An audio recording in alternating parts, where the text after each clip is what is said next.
दाना उपटून गेला. आता मकाला खत मारा म्हटलं, मग पावसाची आणि विरघळून जाईल. मग आता खत मारी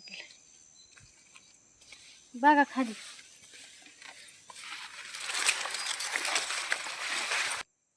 माग दाना पण उगून आलेला आहे, तो खोराटलेला आहे. मग आता तो खोडव्याला ठेवलेला आहे. मग त्याच्यातल्या गावात काढून तो सुद्धा उपाटणार बघा.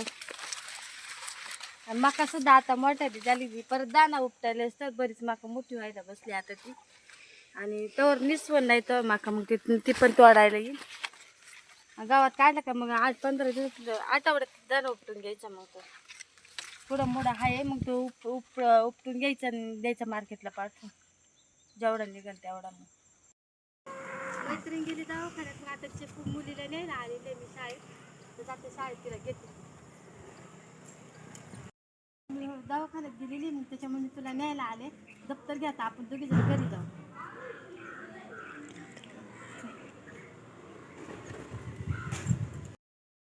मी प्रतिमा का आलं होती तिची कामाचे पैसे द्यायला. आणि तिच्याकडे कोंबडे इकडं एक कोंबडी तिची 7 किल्ले आहेत. आणि इकडं 2 कोंबड्या आहेत. एक कोंबडी एक कोंबडा आहे.